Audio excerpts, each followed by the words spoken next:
이 시간 우리가 은혜 받을 하나님 말씀은 구약성경 말라기 3장 7절 한 절의 말씀입니다. 제가 가진 성경으로는 구약성경 1329페이지 말라기 3장 7절 한 절의 말씀을 우리 같이 한 목소리로 읽도록 하겠습니다. 함께 읽습니다. 만군의 여호와가 이르노라 너희 조상들의 날로부터 너희가 나의 규례를 떠나 지키지 아니하였도다. 그런즉 내게로 돌아오라. 그리하면 나도 너에게로 돌아가리라 하였더니 너희가 이르기를 우리가 어떻게 하여야 돌아가리까 하는도다. 아멘. 함께 읽은 말씀을 가지고 돌아오라 라는 제목으로 은혜를 나누길 원합니다. 우리 지금 계속 새벽마다 우리 예레미야 말씀을 통해서 매일 성경을 묵상하고 있는데 그 새벽에 계속적으로 주시는 말씀이 바로 이 돌아오라 였습니다. 우리가 하나님을 떠나면 하나님은 사랑으로 우리를 징계하십니다. 우리에게 안 좋은 일이 일어난다면 우리는 우리의 죄와 그것을 연관지어 생각해야 합니다. 징계라고 생각되면 빨리 회개해야 합니다. 지체할수록 징계는 더 강해지기 때문입니다. 그런데 만약 징계가 없다면, 잘못된 길로 가고 있는데 경고도 없고 징계도 없다면 이건 진짜 심각한 상황입니다. 징계가 없다면 우리가 하나님의 자녀가 아닐 수도 있다는 말이기 때문입니다. 히브리서 12장 6절에서 8절 말씀은 이렇게 말씀합니다. 주께서 그 사랑하시는 자를 징계하시고 그가 받아들이시는 아들마다 채찍질하심이라 하였으니 너희가 참음은 징계를 받기 위함이라. 하나님이 아들과 같이 너희를 대우하시나니 어찌 아버지가 징계하지 않는 아들이 있으리요. 징계는 다 받는 것이거늘 너희에게 없으면 사생자요 친아들이 아니니라. 만약에 우리가 잘못된 길로 가고 있는데 징계가 없다, 하나님께서 아무런 제스처가 없으시다, 그렇다면 뭐라고요? 우리가 하나님 자녀가 아닐 수도 있다라는 그런 두려움이 우리 안에 있어야 합니다. 하나님은 사랑하는 자녀가 잘못된 길로 행할 때는 회개하고 돌아올 때까지 더욱 험하게 다루십니다. 그러나 중요한 것은 하나님은 우리가 회개하고 돌아오기를 기다리신다는 것입니다. 우리 다시 한번 오늘 본문의 말씀을 같이 한번 읽어봅니다. 말라기 3장 7절 말씀 시작. 만군의 여호와가 이르노라 너희 조상들의 날로부터 너희가 나의 규례를 떠나 지키지 아니하였도다. 그런즉 내게로 돌아오라. 그리하면 나도 너에게로 돌아가리라 하였더니 너희가 이르기를 우리가 어떻게 하여야 돌아가리까 하는도다. 돌아오라고 말씀하시는데 그러면 어떻게 우리가 하나님께로 돌아가는 것입니까? 이 질문에 대한 하나님의 답변이 무엇이었습니까? 너희 죄를 알고 회개하고 돌아오라는 것입니다. 그 죄가 무엇입니까? 크게 두 가지입니다. 말라기 3장 8절에서 9절 말씀에 하나님의 것을 도둑질한 죄라고 말합니다. 11조와 봉헌물이라고 말씀하시지만 그것이 무엇입니까? 하나님께 드려야 할 것인데 제 것인 양 자기 마음대로 사용하는 것, 그것도 죄라는 것입니다. 우리가 받은 모든 것 누구에게서 받은 것입니까? 다윗의 고백처럼 모든 것이 주께로 말미암았사오니 우리가 주의 손에서 받은 것으로 주께 드렸을 뿐이니이다. 이게 우리의 물질에 대한 고백이 돼야 되는데 마치 그 물질을 자기 것인 양 자기 마음대로 사용하는 것 뿐만 아니라 시간 또한 마찬가지입니다. 하나님께서 우리에게 모든 시간을 허락하셨습니다. 시간의 주인은 하나님이십니다. 그렇다면 내가 그 시간을 쓰는 것도 허투루 쓰지 말아야 합니다. 왜 허투루 사용합니까? 내 것이라고 생각되어지기 때문에. 두 번째 죄는 무엇입니까? 말라기 3장 13절에 15절 말씀, 완악한 말로 하나님을 대적한 죄라고 이야기합니다. 어떤 것들입니까? 하나님을 섬기는 것이 헛되다라고 이야기합니다. 명령을 지키는 것이 쓸데없다라고 이야기합니다. 악해도 잘 살고 교만해도 복되다라고 이야기하는 것들, 그런 것이 완악한 말이라고 이야기하고 그것이 하나님의 죄라고 이야기합니다. 완악하다라는 그 성경사전의 의미가 무엇이냐면 악하고 순종을 모르며 죄악에 물들어 양심의 감각을 상실한 상태가 바로 완악하다라는 이 단어의 의미입니다. 순종을 모르고 죄악에 물들어 그냥 양심이 화이 맞은 자처럼 감각이 그냥 상실한 상태, 더 이상 내가 죄를 지어도 그 죄인지 모르는 그런 상태라는 것이죠. 이렇게 하나님의 것을 도둑질하고 완악한 말로 하나님을 대적했을 때 하나님께서 징계를 내리십니다. 이스라엘 백성들 하나님께 범죄함으로 징계를 받는데 어떤 징계를 받습니까? 말라기 4장 1절 말씀에 만군의 여호와가 이르노라 보라 영광로 불 같은 날이 이르리니 교만한 자와 악을 행하는 자는 다 지푸라기가 들 것이라. 그 이른 날에 그들을 살라 그 뿌리와 가지를 남기지 아니할 것이로되. 불러서 그냥 심판하시겠다라는 것입니다. 그런데 하나님께서는 그렇게 징계만 내리시는 것이 아니라 뭐라고 말씀하십니까? 회개하고 돌아올 때 받는 은혜도 말씀하십니다. 말라기 4장 2절 말씀에 내 이름을 경외하는 너에게는 공의로운 해가 떠올라서 치려는 광선을 비추리니 너희가 외양간에서 나온 송아지같이 뛰리라. 아멘. 우리가 너무나 잘 묵상하고 암송하는 말씀이죠. 하나님께서 우리를 치료하신다고 말씀하십니다.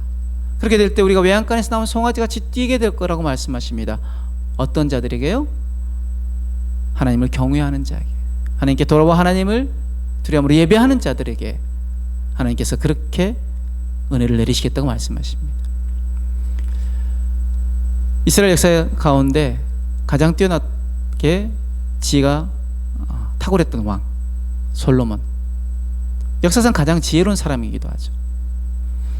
그 솔로몬이 이스라엘의 과거를 통해서 백성이 하나님을 떠날 것을 알고 있었습니다. 그리고 자신도 실수할 수 있다는 것을 알고 있었습니다. 그래서 그가 성전을 봉헌하면서 하나님께 이렇게 기도를 드립니다. 역대하 6장 2절 24절에 만일 주의 백성 이스라엘이 주께 범죄하여 적국 앞에 패하게 되므로 주의 이름을 인정하고 주께로 돌아와서 이 성전에서 주께 빌며 간구하거든. 26절에 만일 그들이 주께 범죄함으로 말미암아 하늘이 닫히고 비가 내리지 않는 주의 벌을 받을 때 이곳을 향하여 빌며 주의 이름을 인정하고 그들의 죄에서 떠나거든. 28절에 만일 이 땅에 기근이나 전염병이나 곡식이 시들거나 깐부기가 나거나 메뚜기나 황충이 나거나 적국이 와서 성읍을 에워싸거나 무슨 재앙이나 무슨 질병이 있거나를 막론하고. 그러면서 솔로몬이 뭐라고 기도합니까? 우리 36절에서 39절 말씀 같이 한번 읽어봅니다. 시작. 주께 범죄하지 아니하는 사람이 없사오니 그들이 주께 범죄함으로 주께서 그들에게 진노하사 그들을 적국에게 넘기심에 적국이 그들을 사로잡아 땅의 원근을 막론하고 끌고 간 후에 그들이 사로잡혀간 땅에서 스스로 깨닫고 그들을 사로잡은 자들의 땅에서 돌이켜 주께 간구하기를 우리가 범죄하여 패역을 행하여 악을 행하였나이다 하며 자기들을 사로잡아간 적국의 땅에서 온 마음과 온 뜻으로 주께 돌아와 주께서 그들의 조상들에게 주신 땅과 주께서 택하신 성과 내가 주의 이름을 위하여 건축한 성전 있는 쪽을 향하여 기도하거든 주는 계신 곳 하늘에서 그들의 기도와 간구를 들으시고 그들의 일을 돌보시며 주께 범죄한 주의 백성을 용서하옵소서. 하나님의 징계로 말미암아 그들이 그 범죄함으로 하나님 징계를 받을 때 거기서 돌이켜서 돌아와 하나님께 기도하면 온 마음과 온 뜻을 다하여 주께 돌아와 하나님께 기도하면 하나님께서 기도와 간구를 들으시고 이를 돌보시고 주께 범죄한 주의 백성을 용서하옵소서. 성전 봉헌하면서 이 백성을 용서하시겠냐고 하나님께 묻습니다. 하나님은 백성이 죄를 지을 때 징계하십니다. 여기서 범죄는 지금 계속 주께 범죄하여 주께 범죄함으로 주의 벌을 받을 때 주께 범죄하지 아니하는 사람이 없사오며 주께 범죄함으로 계속 솔로몬이 범죄라고 썼던 그 범죄는 무엇입니까? 바로 하나님을 반역하여 떠나는 행위, 즉 우상 숭배하는 것, 그리고 하나님의 뜻과 명령을 거역하는 모든 악한 행위를 범죄라고 이야기하는 것입니다. 솔로몬은 하나님께서 백성의 죄를 고치시기 위해서 재난을 사용하신다는 것을 알고 있었습니다. 그 재난의 종류가 무엇입니까? 각종 재앙과 질병들, 즉 가뭄, 기근, 전염병, 병충해, 곰팡이, 곤충 피해, 군사적 패배, 포로됨, 이런 재난을 만났을 때, 재앙을 만났을 때 솔로몬의 질문이 무엇입니까? 하나님, 당신의 백성들이 당신께 돌아오면 우리의 죄를 용서해 주시겠습니까? 라고 묻습니다. 그러자 하나님의 대답은 무엇입니까? 바로 회복에 대한 하나님의 약속을 주십니다. 우리 역대 7장 13절 14절 같이 한번 읽어봅니다. 시작. 혹 내가 하늘을 닫고 비를 내리지 아니하거나 혹 메뚜기들에게 토산을 먹게 하거나 혹 전염병이 내 백성 가운데 유행하게 할 때 내 이름으로 일컫는 내 백성이 그들의 악한 길에서 떠나 스스로 낮추고 기도하여 내 얼굴을 찾으면 내가 하늘에서 듣고 그들의 죄를 사하고 그들의 땅을 고칠지라. 아멘. 백성이 돌아오면 용서하고 고쳐주시겠다고 약속하십니다. 그런데 네 가지 전제 조건이 있습니다. 첫 번째 무엇입니까? 너의 악한 길에서 떠나라. 두 번째, 스스로 낮추라. 세 번째, 기도하라. 네 번째, 하나님 얼굴을 찾으라. 떠나고 낮추고 기도하고 찾으라고 말씀하십니다. 하나님이 원하시는 것이 무엇입니까? 당신의 자녀들이 악한 길에서 돌이켜 회개하고 돌아오기를 원하십니다. 교만은 하나님이 가장 싫어하시는 것입니다. 겸손함으로 하나님께 나아오기를 원하십니다. 하나님은 당신의 자녀들과 기도를 통해 함께 교제하기를 원하십니다. 하나님의 임재를 구함으로 하나님과 자녀들 사이에 사랑의 관계로 회복되기를 원하십니다. 그런데 왜 우리는 하나님과의 관계가 틀어짐을 깨닫지 못합니까? 왜 결국 우리가 징계받는 길로 나아갑니까? 병은 확진되기 전에 증상이 먼저 나타납니다. 몸살 감기를 예로 들어보면 어떻습니까? 먼저 몸에 열이 나고 오한이 들고 근육통이 일어납니다. 그럼 왜 그렇게 오한이 나고 근육통이 일어나고 열이 납니까? 그 감기 걸릴 만한 행동을 했기 때문에 그에 따른 결과가 바로 몸살 감기로 나타나는 것이죠. 영적 질병의 증상도 동일합니다. 원인 없는 결과 없듯이 아무 연고 없이 징계하지 않으십니다. 하나님의 징계는 우리의 죄 문제로 인함입니다. 하나님의 임재, 하나님의 목적 또는 하나님의 길에서 다른 대체물들의 눈을 돌리거나 그것들을 받아들이는 것은 우리의 영적 문제로 인함입니다. 하나님 말씀에 나타난 그의 뜻에 대한 순종의 결핍이나 불순종은 우리의 신앙의 문제로 인함입니다. 죄의 문제, 영적 문제, 신앙의 문제, 이것으로 인하여서 우리가 징계받게 되어진다는 것입니다. 어떤 분들은 욥이 받는 징계도 아무 연고 없이 받는 징계였는데요, 그것은 하나님께서 특별하게 그 욥을 통하여서 하나님께서 우리에게 깨닫고자 하시는 것들을 알려주시기 위해서, 그리고 다시 욥을 회복시키시면서 하나님이 어떤 분이신지를 깨닫게 하시기 위해서 우리에게 보여주시는 것이었죠. 목적이 있었기 때문에 욥에게 고난을 주셨지, 그게 징계는 아니었습니다. 고난이었죠. 그런데 우리가 징계받는 것은 무엇 때문이라고요? 우리의 죄 문제이고 우리의 영적인 문제이고 우리의 신앙의 문제 때문이라는 것입니다.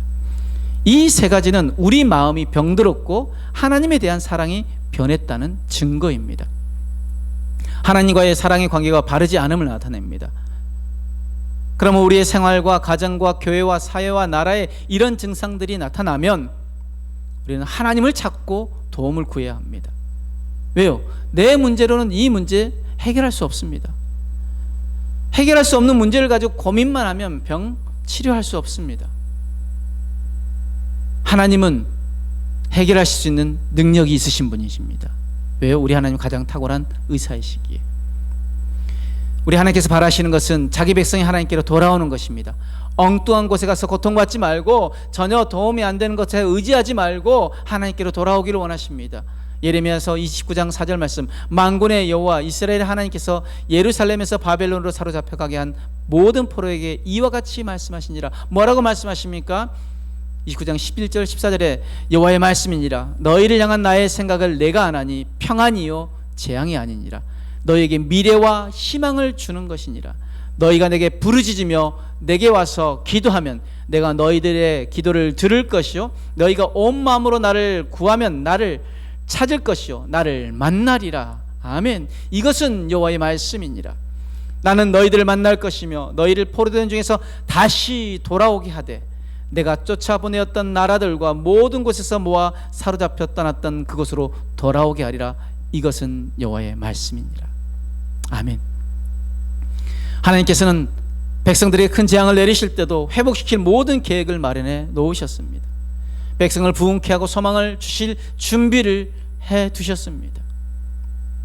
백성이 하나님을 찾기만 하면 하나님께서 그 모든 간구에 응답해 주시겠다고 약속하셨습니다. 그런데 그 돌아오는 것, 회개하는 것인데 그 회개에 대한 하나님의 조건들이 있습니다. 무엇입니까? 회개하지 않으면 멸망할 것이라고 경고합니다. 계시록 2장 5절 말씀에 그러므로 어디서 떨어졌는지를 생각하고 회개하여 처음 행위를 가지라. 만일 그리하지 아니하고 회개하지 아니하면 내가 내게 가서 내 촛대를 그 자리에서 옮기리라. 어디서 떨어졌는지 생각하고 회개하여 처음 행위를 가지라. 다시 원래 있어야 할 그 자리로 돌아오라는 거예요. 회개는 무엇입니까? 내가 잘못된 길로 가는 것을 깨달았다면 거기서 방향 전환이 아니라 있어야 할 그 자리로 돌아오는 것이 회개입니다. 죄는 매우 심각한 것입니다. 심한 상처를 입은 것처럼 죄를 다뤄야 하는데 그냥 내버려두면 어떻게 됩니까? 골마서, 여러분, 상처를 내버려두면 골마서 그 상처로 인해서 나중에는, 그렇죠? 신체 일부를 잘라내거나 아니면 심하면 그것으로 인해 죽음에 이를 수 있게 됩니다. 이처럼 죄는 매우 심각한 것입니다. 예레미야서 6장 13절 16절은 백성들이 죄 가운데 있는데 지도자들이 전혀 심각하지 않은 것처럼 죄를 다루고 있더라고 얘기합니다. 예레미야 6장 13절 16절에 이는 그들이 가장 작은 자로부터 큰 자까지 다 탐욕을 부리며 선지자로부터 제사장까지 다 거짓을 행함이라. 그들이 내 백성의 상처를 가볍게 여기면서 말하기를 평강하다 평강하다 하나 평강이 없도다. 이 세대 아닙니까? 지금 우리가 죄악으로 그냥 멸망으로 치닫고 있는데, 멸망의 끝을 향하여 달려가고 있는데 평안하다 평강하다 그렇게 메시지를 전하고 있다면, 그리고 작은 자로부터 큰 자까지 탐욕을 부리고 선지자부터 제사장까지 다 거짓을 행하고 그러면서 평안하다 평강하다 메시지 선포하고 있다면 그것으로 인해서 결과가 어떻게 되어진다고요? 그들이 가증한 일을 행할 때 부끄러워하였느냐? 아니라 조금도 부끄러워하지 않을 뿐 아니라 얼굴도 붉어지지 아니하느니라. 그러므로 그들이 엎드러진 자와 함께 엎드러질 것이라. 내가 그들을 벌하리니 그때 그들이 거꾸로 지리라. 여호와의 말씀이니라. 여호와께서 이와 같이 말씀하시되 너희는 길에 서서 보며 옛적 길 곧 선한 길이 어디인지 알아보고 그리로 가라. 너희 심령이 평강을 얻으리라 하나 그들의 대답이 우리는 그리로 가지 않겠노라 하였으며. 마음이 굳어져서 귀가 닫혀서 눈이 가려져서 하나님 말씀이 들려도 그것을 깨닫지 못하게 만들어버리는 것, 그것이 죄입니다. 결국 그 죄는 우리를 멸망으로 끌어가는 것입니다. 그 죄에서 돌이키는 것이 회개입니다. 이것은 죄에 대해 근심하는 것이 아닙니다. 그저 하나님의 진노를 피하고자 어떤 행동을 취하는 것이 아닙니다. 진정한 회개는 죄에서 돌이켜 진심으로 하나님과의 사랑의 관계로 돌아가는 것, 있어야 할 그 자리로 돌아오는 것, 하나님의 자녀의 자리로, 주님과의 첫사랑의 그 자리로 돌아오는 것, 그것이 바로 회개입니다. 근데 회개는 반드시 열매가 있어야 합니다. 누가복음 3장 7절에서 8절 말씀에 요한이 세례를 받으러 나오는 무리에게 이르되 독사의 자식들아 누가 너에게 일러 장차 올 진노를 피하라 하더냐. 그러므로 회개에 합당한 열매를 맺고 속으로 아브라함이 우리 조상이라 말하지 말라. 내가 너에게 이르노니 하나님이 능히 이 돌들로도 아브라함의 자손이 되게 하시리라. 아멘. 요한이 뭐라고 말합니까? 회개에 합당한 열매를 맺으라고 이야기합니다. 그 회개에 합당한 열매는 무엇입니까? 바로 변화된 생활입니다. 죄의 고백으로는 부족합니다. 죄의 고백은 뭐냐면 그냥 죄에 대해서 하나님과 의견이 같다라는 것일 뿐입니다. 죄에 대한 근심도 아닙니다. 바울은 회개를 어떻게 정의하느냐? 갈라디아서 2장 20절 말씀, 내가 그리스도와 함께 십자가에 못 박혔나니 그런즉 이제는 내가 사는 것이 아니요 내 안에 계신 그리스도께서 사시는 것이라. 이제 내가 육체 가운데 사는 것은 나를 사랑하사 나를 위하여 자기 자신을 버리신 하나님의 아들을 믿는 믿음 안에서 사는 것이니라. 아멘. 진짜 회개는 무엇입니까? 나는 죽고 내 안에 계신 그리스도로 말미암아 사는 것, 즉 내 안에 그리스도께서 사시는 그 삶을 살아내는 것.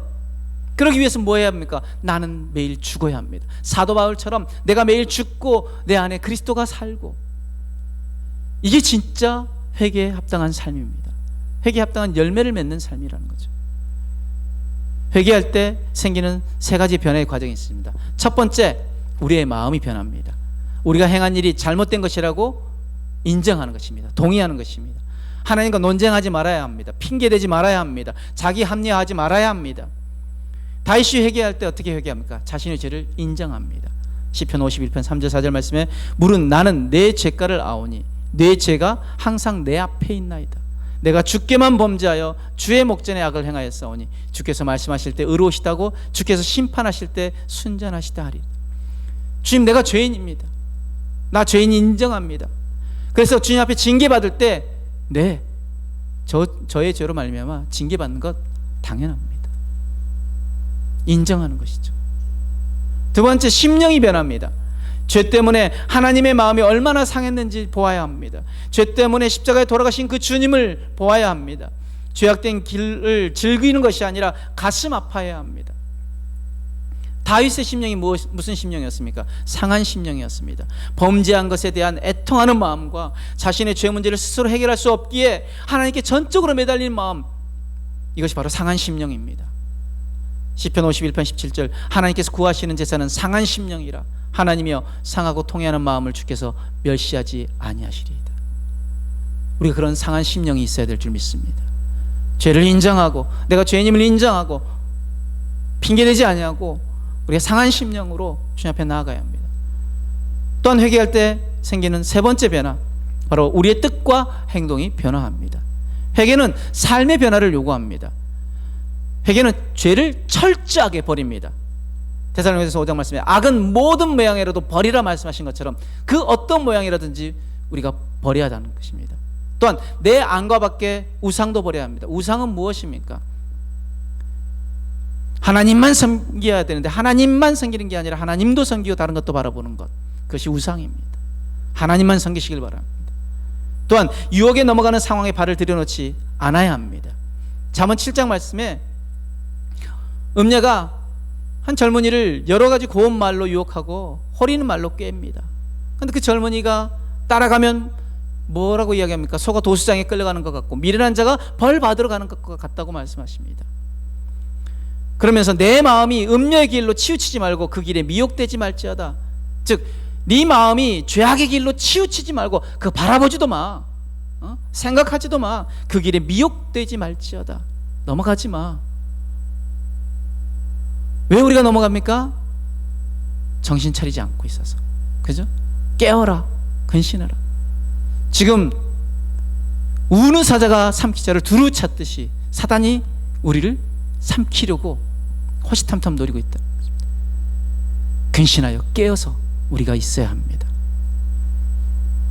그렇다면 하나님께서 우리에게 돌아오라 말씀하시는데 어떻게 돌아가야 할 것인가? 어떻게 돌아갈 것인가? 바로 제거되어야 할 내 안과 밖의 우상들과 죄악이 무엇인지 먼저 찾아보는 것입니다. 잘 모르겠다면 하나님께 나의 죄를 깨닫게 해달라고 기도하는 것입니다. 깨닫게 하신다면 회개하고 하나님과의 사랑의 관계를 회복하기 위해 하나님께 돌아가야 합니다. 하나님께서도 우리가 돌아와 하나님과의 관계가 회복되기를 원하십니다. 그 회복으로 나타나는 게 무엇입니까? 바로 예배의 회복입니다. 하나님과 관계가 회복되어졌다는 것은 내 삶의 예배가 회복되어졌다는 것입니다. 삶의 예배가 회복되어지면 우리가 드려지는 이 예배도, 성전에서 드려지는 예배도 회복되어지게 되어지는 것입니다. 여러분, 진정 회복을 사모하십니까? 사모만 하지 말고 반응해야 합니다. 돌아오라는 하나님 부름 앞에 지금 바로 돌아가야 합니다. 어떻게 해요? 삶의 변화로, 마음과 심령과 뜻과 행동의 변화로 우리가 변화되어야 합니다. 호세아서 6장 1절은 이렇게 말씀하십니다. 오라 우리가 여호와께로 돌아가자. 여호와께서 우리를 찢으셨으나 도로 낫게 하실 것이요 우리를 치셨으나 싸매어 주실 것임이라. 아멘.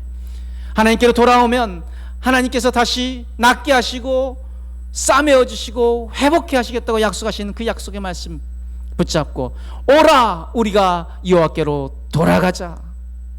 하나님께로 돌아가는 저와 여러분들의 삶이 되어지길 주님으로 축복합니다. 아멘.